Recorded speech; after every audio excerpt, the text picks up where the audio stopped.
らずに、異国の歴史を知らずに、中国共産党の教育を受けているそうです。この子供たちをどうしておいてば、中国共産党の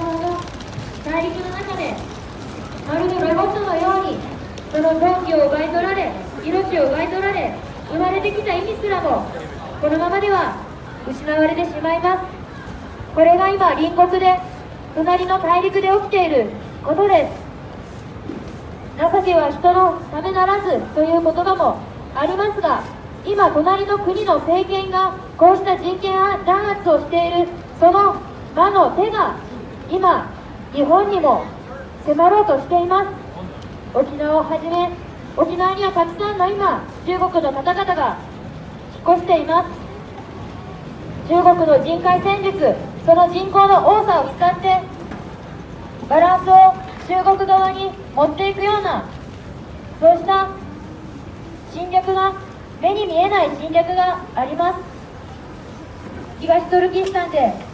苦しんでいる方々を救うのは、私たち日本の将来の独立を守るためでもあります。しかし自分たちのためだけにやるのではなく、やはり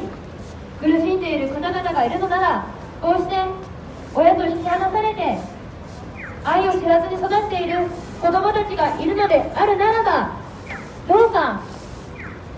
その子たちに愛を向けていただきたいのです。皆さんの心の中にきっと人を思いやる優しい心があるはずです。こうやって凱旋をして大きな声を出していても、温かく見守ってくださる皆様であるならば、隣の国でもしかしたら生きたまま臓器をくり抜かれてしまうような、そんな悲しみがあると知ったとき、じっとしていることができないはずです。皆様が関心を持ち、たった1円でも10円でも構わないから人のために行動したとき、世界は美しい方向に変わっていくと私は信じています。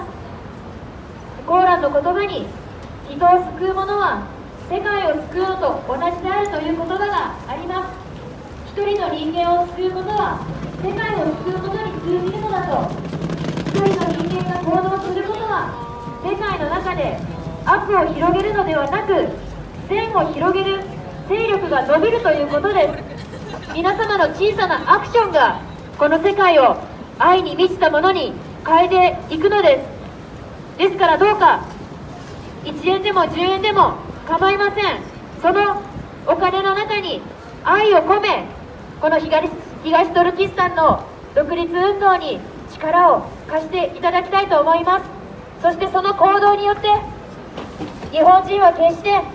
アジアの同胞を見捨てるような冷たい人間ではないということを、こうして活動されている東トルキスタンの方々に示していただきたいのです。1円でも10円でも構いません。その皆様の行動と募金に込められた愛によって、必ず